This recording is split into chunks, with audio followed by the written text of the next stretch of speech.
Діни ілімді қайдан алған дұрыс? Қазіргі кезде көпшілік жастар діни білім іздеуге келген кезде ойына бірден түсетіні шетелдер. Түркия, Египет, Мысыр, Саудия деген секілді. Шынайы ілім сол жақта, нағыз сапалы білім сол жақта деп ойлайды. Жоқ, олай емес. Өзіміздің елімізде де отандық ұстаздардан да діни білімді алуға болады. Мәселен, қазіргі Қазақстанда ресми оқу орындары бар. Мәселен, 9 медресе бар. Одан бөлек Алматы қаласындағы Нұр Мүбарак университеті бар, Қазақ ұлттық университеті бар, Астана қаласындағы Еуразия ұлттық университеті, Түркістандағы Қожа Ахмет Яссауи университеті, және де одан бөлек дін бағытында білім беретін университеттер, факультеттер өте көп. Сондықтан діни білім алатын кезде бірден шетелге кету, шетел асып кету ол ұтымсыз тәсіл. Неліктен?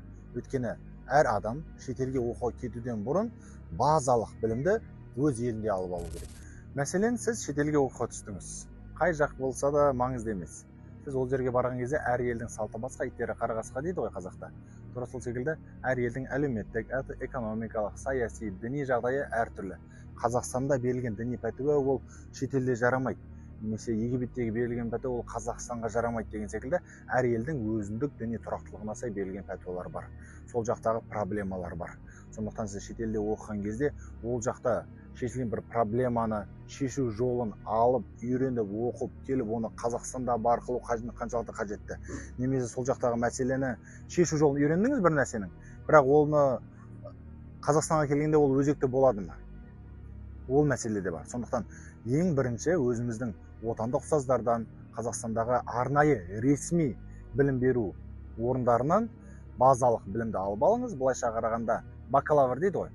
Магистратура, докторантура ретінде шетелге оқысаңыз болады.